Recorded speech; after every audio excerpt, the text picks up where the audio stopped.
ஆண்டவராகிய இயேசுவின் இனிய நாமம் மைமைப்படுவதாக. சத்தியம் டிவி நேயர்களுக்கு காதுள்ளவன் கேட்க கடவன் என்ற இந்த நிகழ்ச்சியில் எழுப்புதலை குறித்து தொடர்ந்து கேட்டுக்கொண்டே வருகிறோம்.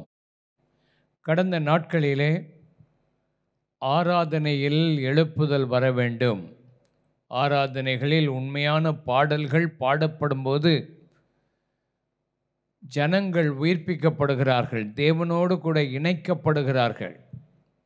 அது உண்மையான கருத்துள்ள பாடல்களாக இருக்கும்போது அது நிச்சயமாகவே மக்களுடைய உள்ளத்தை தொட்டு தேவனோடு கூட இணைக்கப்பட வேண்டும். அநேக நேரங்களில் பாடல்கள் நம்மை குறித்தே இருக்கும், நம்மை ஆறுதல் படுத்த, நமக்கு உரிய வாக்குத்தத்தங்களை பற்றி பாடிக்கொண்டிருப்போம். அது நல்லது, சில நேரங்களில் அவைகள் நமக்கு அவசியம். ஆனால் அதிகமான நேரம் ஆண்டவரை மகிமைப்படுத்துகிற பாடல்கள் மெய்யாகவே தேவனுடைய பிரசன்னத்தை கொண்டு வரும். பாடல்கள் ஆண்டவரை மகிமைப்படுத்தும். கடந்த நாட்களில் எழுப்புதல்களிலே ஊழியர்கள் தாங்கள் பிரசங்கிப்பதற்கு முன்பு பாடி கர்த்தரை ஆராதித்து ஆண்டவருடைய பிரசன்னத்தை உணர்கிறதை காண முடியும். பெனிஹின் அவர்களுடைய ஊழியத்தை கவனித்து பார்க்கும்போது அவர் பிரசங்கிப்பதற்கு முன்பு அழகாக பாடல்களை பாடும் திறன் உடைய ஆட்களை கொண்டு வந்து அவரும் அதோடு இணைந்து மக்களையும் பாட வைக்கும்போது ஆண்டவருடைய மகிமையின் பிரசன்னத்தை காண முடியும். அந்த மகிமையின் பிரசன்னம் ஜனங்களை ஆயத்தப்படுத்துகிறது. தேவன் உயர்த்தப்படும் போது, தேவன் மகிமைப்படும் போது ஆண்டவர் பெரிய காரியங்களை செய்ய அவர் வல்லமை உடையவராக இருக்கிறார். இந்த நாட்களிலும் தேவனுடைய சமூகம், தேவனுடைய ஊழியம் உற்சாகமாய் செய்யப்பட வேண்டும். தேவனுடைய திட்டத்தின்படி அது செய்யப்பட வேண்டும். தேவனுடைய ஆராதனைகள் திட்டப்படுத்தப்பட வேண்டும். தாவீது தன்னுடைய வாழ்க்கையில் ஒரு முறை தேவனுடைய பெட்டி ஓபேத்ஏதோம் வீட்டிலே இருந்தபோது அது ஆசீர்வாதமாய் இருக்கிறதை கண்டான். 3 மாதம் அந்த பெட்டி அந்த வீட்டில் இருந்தபோது ஆண்டவர் ஓபேத்ஏதோமையும் அவனுடைய வீட்டையும் அவனுடைய வீட்டில் உள்ள எல்லாவற்றையும் ஆண்டவர் ஆசீர்வதித்தை கண்டு, தேவனுடைய பெட்டி இருக்க வேண்டிய இடத்தில் இருக்க வேண்டும், அதை சரியாக கொண்டு வர வேண்டும் என்று எண்ணி உற்சாகத்தோடு அந்த ஊழியத்தை செய்ததை பார்க்கிறோம். தவறான முறைகளை பின்பற்றி ஊழியம் செய்யும்போது அங்கே தேவன் செயல்படுகிறதில்லை, மக்களுக்கு வேதனைகள் வருகிறது என்பதையும் காண முடியும்.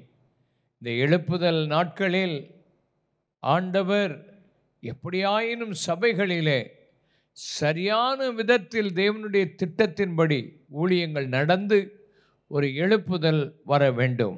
1 நாளாகமத்தின் புத்தகம் 13ஆம் அதிகாரம் 2ஆம் வசனம் 3ஆம் வசனத்தை வாசிப்போம். இஸ்ரவேல் சபையெல்லாம் நோக்கி, உங்களுக்கு சம்மதியும் நம்முடைய தேவனாய் கர்த்தர் சித்தமாயிருந்தால் இஸ்ரவேலின் தேசங்களிலெல்லாம் இருக்கிற நம்முடைய மற்ற சகோதரரும் அவர்களோடு கூட தங்கள் வெளிநிலங்களில் இருக்கிற ஆசாரியரும் லேவியரும் நம்மோடு கூடும்படிக்கு நாம் சீக்கிரமாய் அவரிடத்தில் ஆள் அனுப்பி நமது தேவனுடைய பெட்டியை திரும்ப நம்மிடத்துக்கு கொண்டு வருவோமாக. சவுலின் நாட்களில் அதை தேடாதே போனோம் என்றான். தேவனுடைய பெட்டி, தேவனுடைய சமூகம், தேவனுடைய பிரசன்னம், தேவனுடைய சிங்காசனம் மறுபடியும் ஸ்தாபிக்கப்பட வேண்டும். தேவனுடைய சமூகத்தை சபைகள் அதிகமாய் உணர வேண்டும். தனிப்பட்ட வாழ்க்கையில் நீங்கள் ஒவ்வொருவரும் தேவனுடைய சமூகத்தை உணர வேண்டும், தேவனை சுமக்கிறவர்களாக இருக்க வேண்டும். நாம் அப்படி செய்வதற்கு இந்த தாவீது அவன் அதை திட்டம் பண்ணினான். லேவியரையும் ஆசாரியரையும் சகல ஜனங்களையும் கூட்டி நாம் தேவனுடைய பெட்டியை இருக்க வேண்டிய ஸ்தானத்துக்கு கொண்டு வருவோம் என்று அவன் அதை கொண்டு வருவதற்கு முயற்சித்தான். அவன் முயற்சித்த பொழுது அவன் அதை தவறாக கையாண்டு விட்டான். அந்த பெட்டியை லேவியர்கள் சுமக்க வேண்டுமானால், இவனோ அதை ஒரு புது ரதத்திலே ஏற்றி மாடுகள் அதை சுமக்கத்தக்கதாகவும் அதற்கு ஆட்களை நியமித்து, அவன் தவறான விதத்தில் தேவனுடைய வசனத்தின்படி இல்லாமல் தன்னுடைய சுய இஷ்டத்தின்படி காரியங்களை செய்து அவன் தேவனுடைய பெட்டியை கொண்டு வர முயற்சித்தான். தேவனுடைய ஊழியம் தேவனுடைய வசனத்தின்படி, தேவன் சொல்லுகிற அவருடைய சித்தத்தின்படி அமைந்தால்தான் எழுப்புதல் வரும். இல்லாத பட்சத்தில் எழுப்புதலை காண முடியாது. தேவன் அந்த காரியங்களை ஏற்றுக்கொள்ள மாட்டார் என்பதை நாம் பார்க்கிறோம். 1 நாளாகமம் 13:7 படிக்கும்போது, அவர்கள் தேவனுடைய பெட்டியை அமினதாபின் வீட்டிலிருந்து ஒரு புது ரதத்தின் மேல் ஏற்றி கொண்டு வந்தார்கள். ஊசாவும் அகியோவும் ரதத்தை நடத்தினார்கள் என்று பார்க்கிறோம். அவர்கள் அதை ஒரு புது ரதம், புதுவிதமாக மாடுகளை கொண்டு அதை சுமந்து போகிறதை பார்க்கிறோம். அது கொஞ்ச நேரம் போகும்போது ஒன்றும் செய்யலை, நல்லா தான் போய்கொண்டிருந்தது. ஆடி பாடினார்கள், எல்லாம் கொண்டாடினார்கள். கொஞ்ச தூரத்துக்கு ஒன்றுமே நடக்கலை.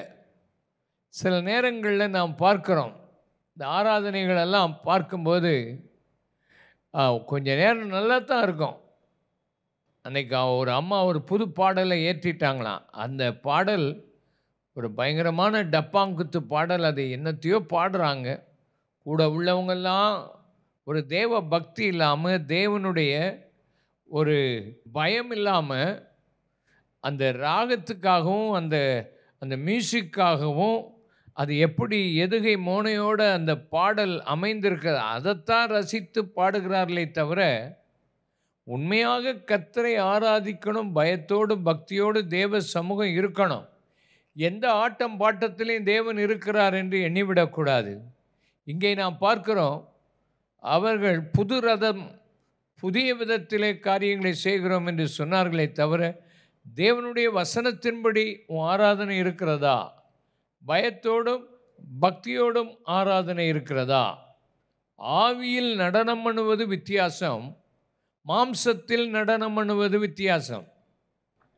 மாம்சத்தில் நடனம் பண்ணுகிறது சினிமாவில் நடனம் பண்ணுறது போல் அங்கங்கே ஓடுறது, வைக்கிறது, சிரிக்கிறது, ஏதாவது பேசுகிறது, எடக்கம் பண்ணுறது, ஆட்களை இடிக்கிறது, இந்த விதமான காரியங்களை கொண்டு ஆண்டவருடைய வல்லமை உள்ள கரம் நம்ம வாழ்க்கையில் இறங்கி செயல்படாது. ஆகையினால் நம்முடைய வாழ்க்கையில் ஆண்டவருடைய சன்னிதானத்தில் உண்மையாக ஜெபிப்பதற்கு நம்மை அர்ப்பணித்து தேவ வசனத்தின்படி செய்ய வேண்டும். தேவ வசனம் என்ன சொல்லுகிறது?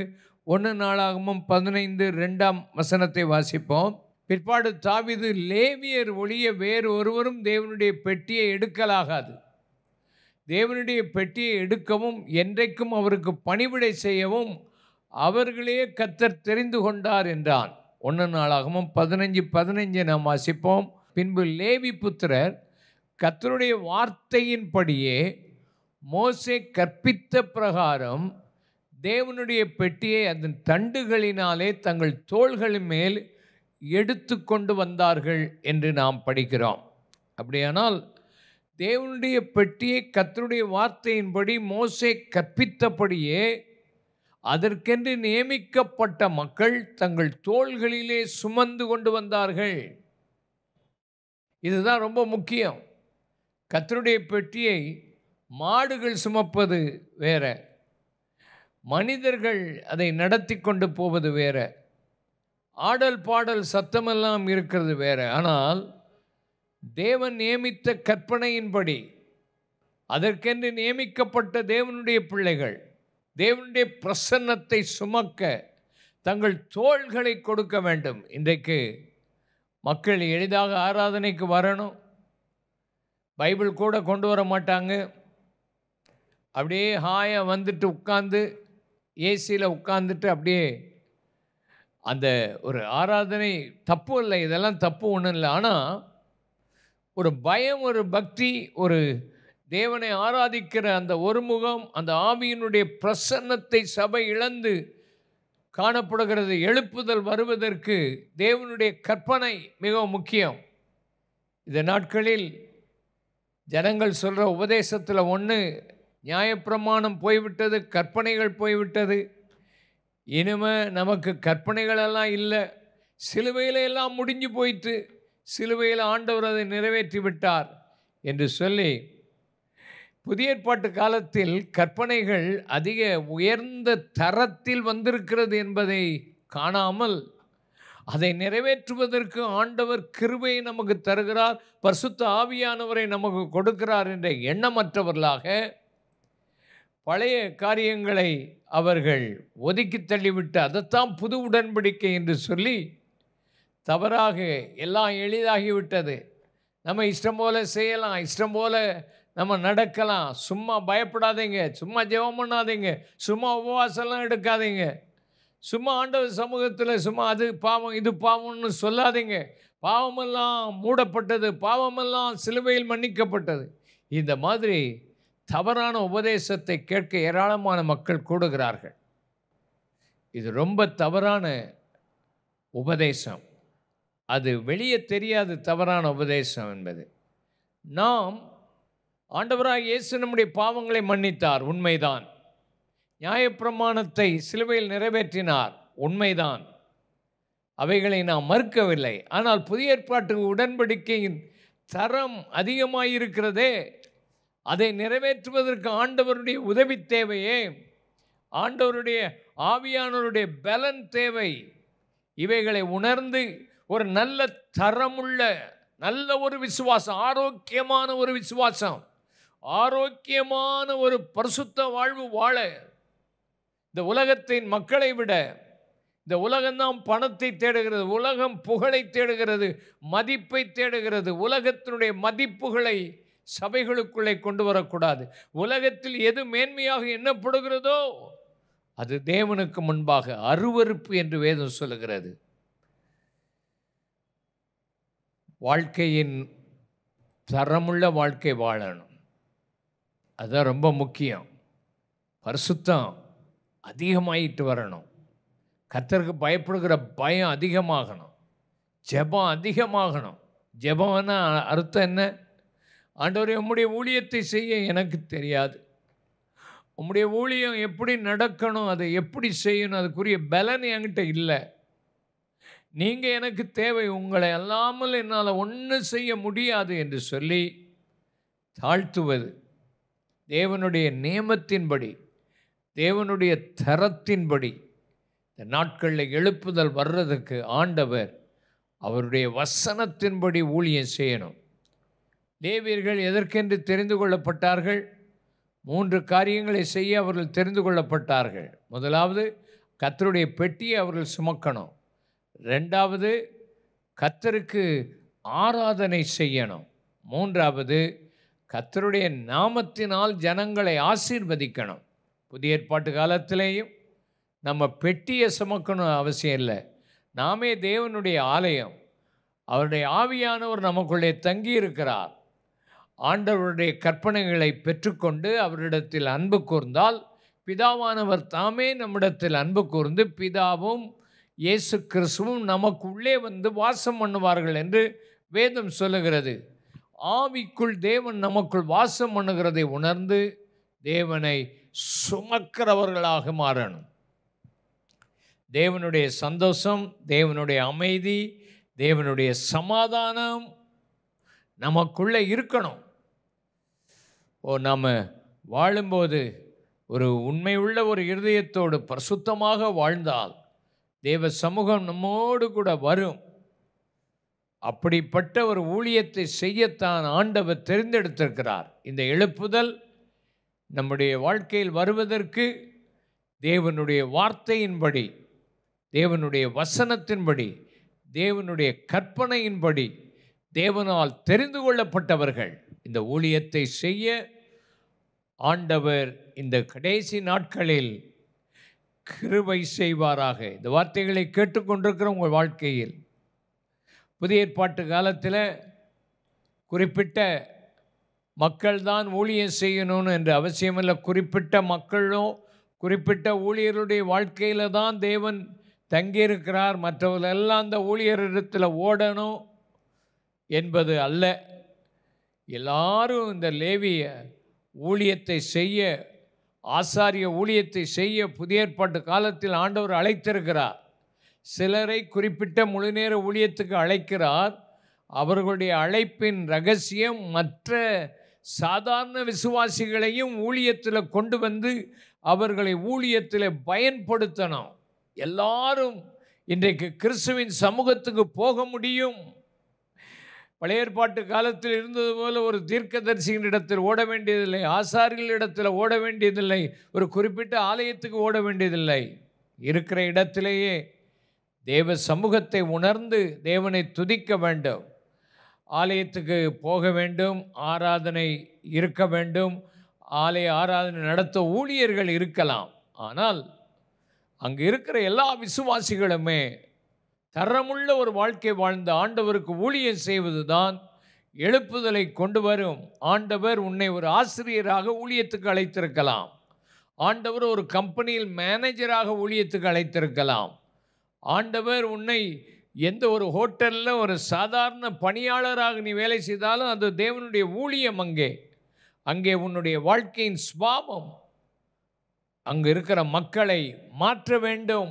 அதுதான் நம்முடைய வாழ்க்கையின் லட்சியம்.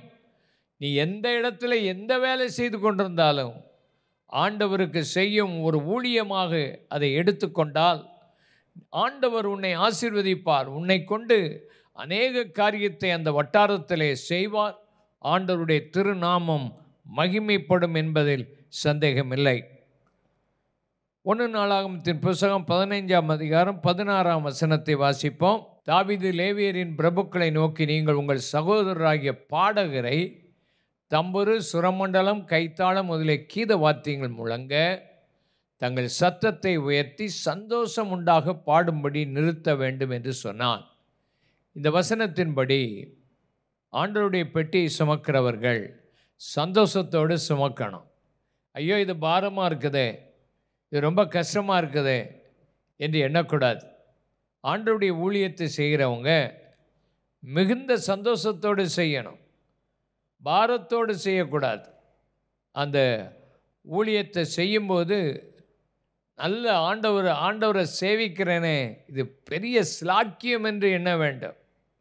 இன்றைக்கு அநேக பிள்ளைகளை ஊழியத்துக்கு அழைத்தா, ஐயையோ நான் ஊழியத்துக்கு வரமாட்டேன், எங்கள் அப்பா அம்மா படுற கஷ்டத்தை நாங்கள் பட மாட்டோம், எவ்வளோ நிந்தை, எவ்வளோ போராட்டம், நாங்கள் வேணால் சம்பாதிச்சு ஊழியத்துக்கு கொடுக்குறோம், ஊழியத்துக்கு வரமாட்டோம்னு சொல்கிற பிள்ளைகளை பார்க்குறோம். பெற்றோர்களும் ஊழியத்துக்கு பிள்ளைகளை அனுப்புறதில்லை. அவங்கள டாக்டராக படிக்க வைக்கிறாங்க, இன்ஜினியராக படிக்க வைக்கிறாங்க, இன்னும் பல துறைகளிலே அவர்களை உற்சாகப்படுத்துகிறார்கள்.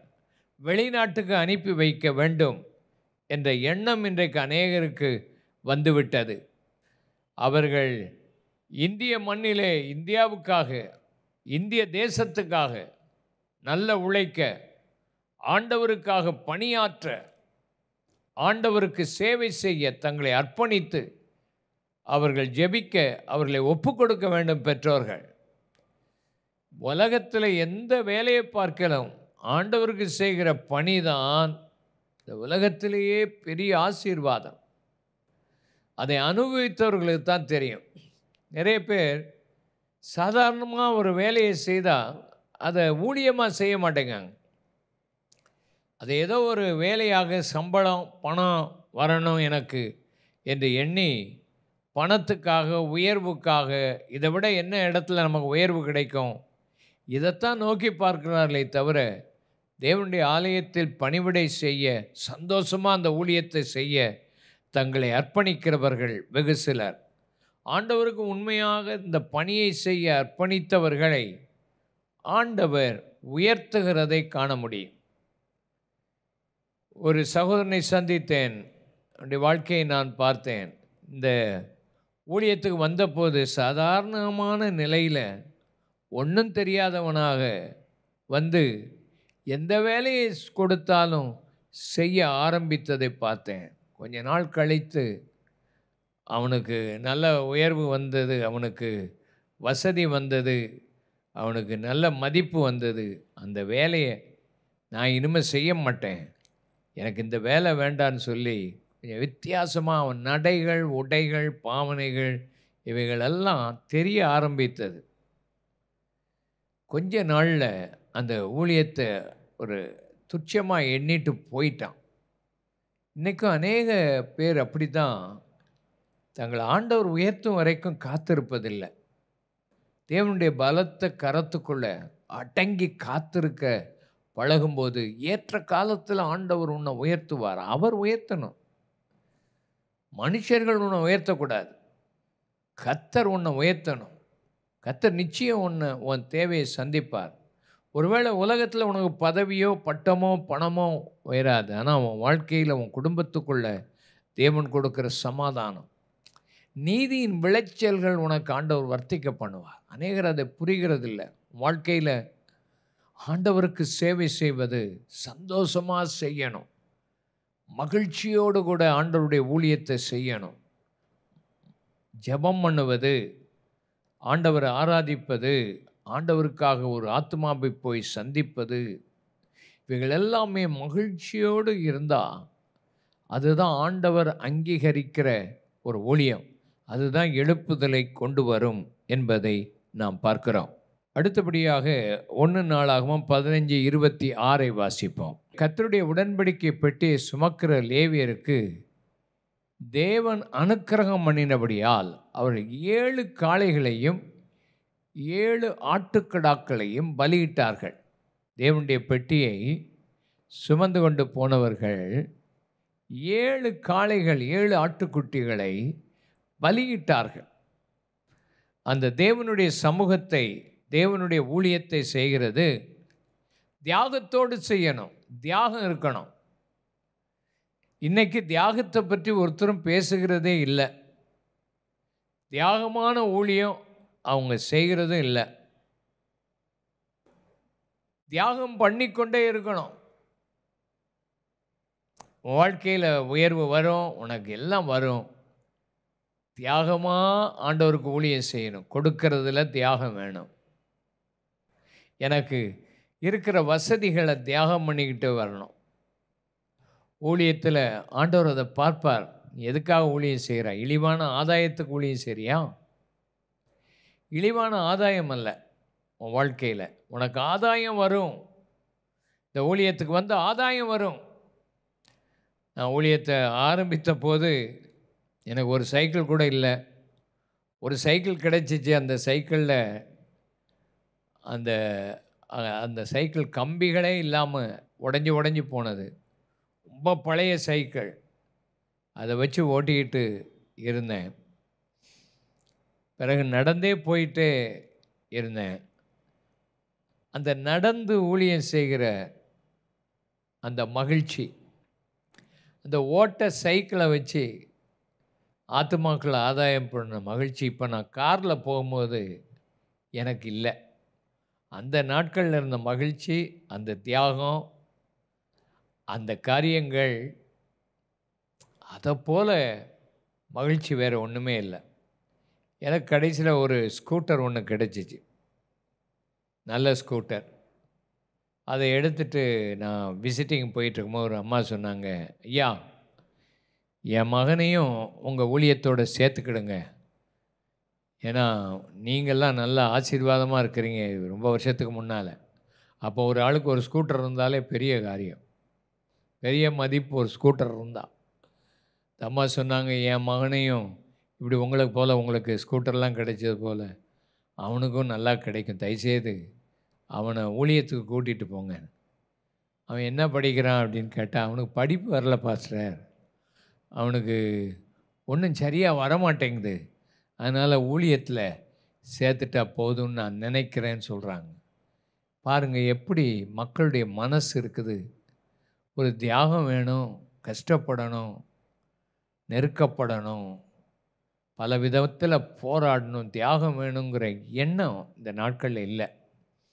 இன்றைக்கி வர்ற ஊழியர்களையும் பார்க்கும்போது அப்படி தான். இது இங்கிலீஷ் மீடியம் ஸ்கூல் இருக்குதா, தங்களுக்கு பிள்ளைகளுக்கு ஏதாவது நல்ல விதத்தில் வசதி வாய்ப்பு கிடைக்குமா, அதுக்கு பிறகு ஊழியத்துக்கு வருவோன்னு சொல்லி ஒரு இடத்துக்கு ஊழியத்துக்கு அனுப்புனா, அங்கே போய் வசதி வாய்ப்புகளை தேடி அங்கே ஒன்றும் வசதி ஒன்றும் இல்லைன்னா மெதுவாக வந்து சொல்லிடுவாங்க, ஆண்டவர் என்ன அங்கே நடத்துகிற மாதிரி எனக்கு லீடிங்கே இல்லை அப்படின்னு சொல்லிட்டு வந்துடுவாங்க. உன்னை எந்த இடத்துக்கு போட்டாலும் ஊழியத்துக்கு போகணும். நான் ஆண்டவரை ஏற்றுக்கொண்டு ஊழியத்துக்கு வந்தபோது ஆண்டவர்கிட்ட சொன்னதும் ஆண்டவருக்கு ஒப்பு கொடுத்ததும் அதுதான். ஆண்டவரே, நீர் என்னை எந்த இடத்துக்கு அனுப்புகிறீரோ அந்த இடத்துல நான் திருப்தியாக ஊழியம் செய்வேன். வாழ்வானாலும் தாழ்வானாலும் உமக்கு நான் ஊழியம் செய்வேன் அப்படின்னு சொல்லி ஒப்பு கொடுத்த போது தான் ஆண்டவர் படிப்படியாக என்னை நடத்தினதை பார்க்க முடியும்.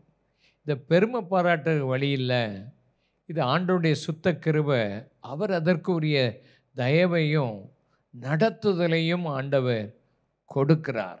இந்த நாட்களில் ஆண்டவருக்காக பலியிட்டு உன் முழு அவயவங்களையும் பலியிடணும். உண்மையான புத்தி உள்ள ஆராதனை எதுன்னு சொன்னால், உன் சரீரங்களை ஜீவபலியாக ஆண்டவருக்கு 100க்கு 100 அர்ப்பணிக்கணும். ஒவ்வொரு நாளும் உன் அவயவங்கள் ஒவ்வொன்றா, லேவியராகமம் புஸ்தகம் 1ஆம் அதிகாரத்தை வாசித்தா, சர்வாங்க தகன பலியை நீங்கள் எப்படி இட வேண்டும் என்று சொல்லியிருக்கிறது.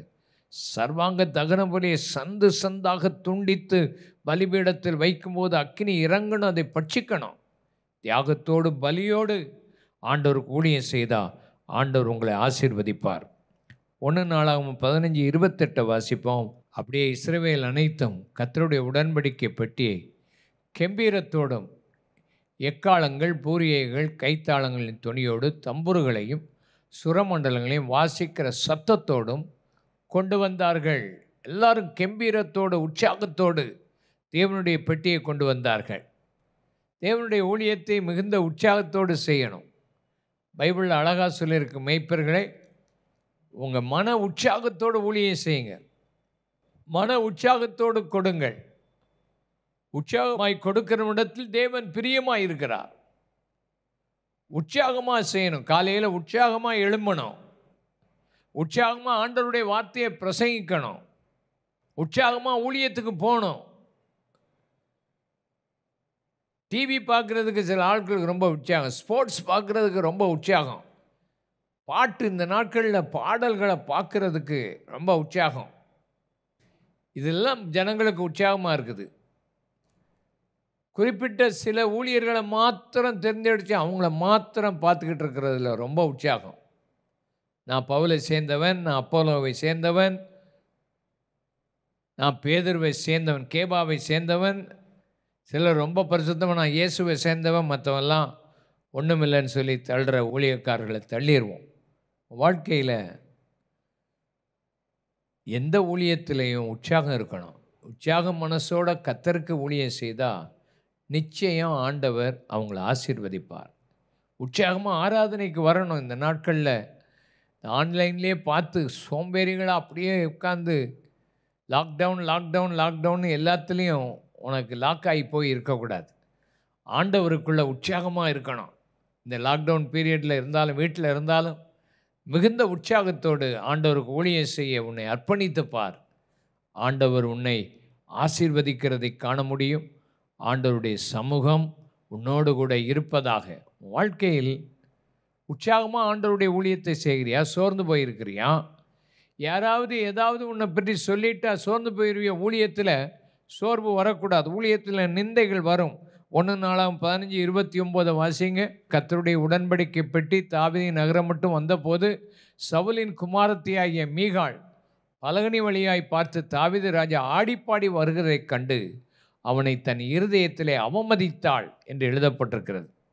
தன் புருஷனை அவமதிக்கிறாள். அவன் ஆடி பாடி அவன் கர்த்தரை துதித்து ஆராதித்து கொண்டிருக்கும் போது அந்த பெட்டியை சுமந்து கொண்டு வரும்போது ஆராதிக்கிறான். அதை பார்த்து தன் இருதயத்துக்குள்ள அவமதித்திருக்கிறான். ஆண்டவர் அவளை தண்டித்தார். அவளுக்கு அதுக்கு பிறகு குழந்தை இல்லாமல் போயிற்று.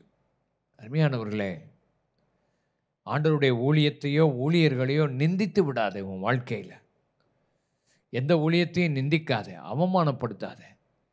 கர்த்தர் அவனுக்கு கொடுத்ததை ஆண்டவர் ஆசீர்வதிப்பாராக.